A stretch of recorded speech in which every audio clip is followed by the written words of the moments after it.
The president who incited the insurrection has been impeached, while members of Congress who actively participated appear to have been excused.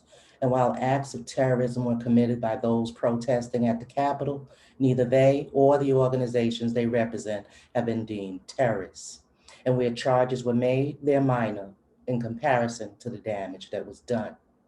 And that damage could not have been committed were it not for police and federal forces who were missing in action. And that absence would have had to have been by request. For you would find more Capitol Police present on a normal day than that which was found during the actual rioting. So not only were they prohibited from reporting to normally assigned positions, but also prohibited from reporting when requests were made for help. Help had to be obtained from Maryland and Virginia, which paints a sad ass picture of those willing to allow the destruction which was witnessed around the world.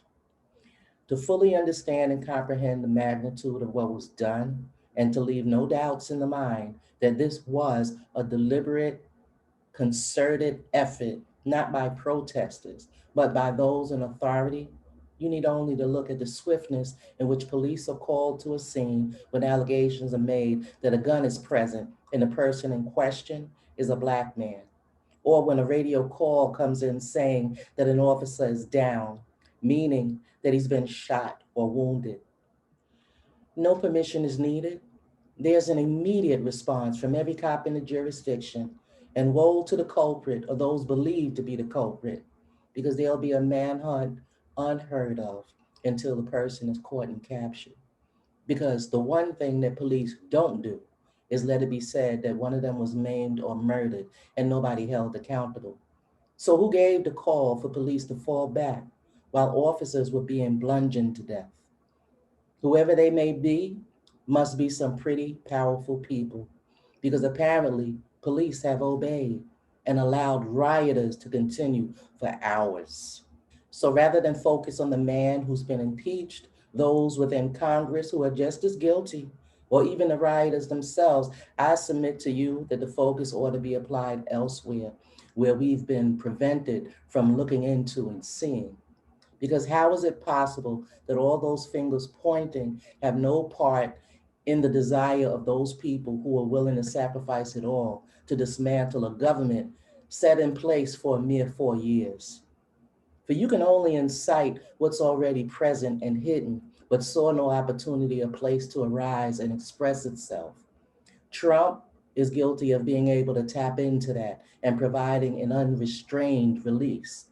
But to think that an impeachment shall submerge it or cause it to go back into hiding is a severe underestimation of the failure of government concerning its people, and you shall reap what you've sown. Perhaps there remains an opportunity to get it right. If not, and the wealth of the wicked continues to be flaunted in the face of the people while they are made to beg and plead for decent wages and housing, and their murders by police are cast aside as a mere unfortunate tragedy, and a debt unpaid to African Americans continues to be debated and discussed instead of paid, and you house the guilty along with the innocent inside your prisons while ignoring the evidence that should release them, and profit off of the demise of people who accept your diagnosis, your prognosis, and your prescription based on your word that you say it's safe, then your destruction shall be of your own making. Not a militia, not a hate group, nor African Americans who have done nothing but abandon their rightful place as the head while maintaining the tail. You are that tail, America, and you're chasing and chasing it, attempting to destroy us. We don't die, we multiply. So have your sins all the way to high heaven. Imagine the stench of your doings in the nostrils of the Most High. My country, 'tis of thee, sweet land of liberty. Of thee I sing, land where my fathers died, land where the pilgrims cried, from every mountainside, let freedom ring.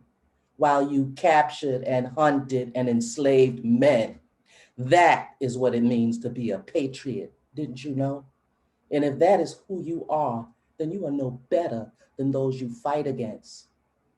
Looks like they're your party after all.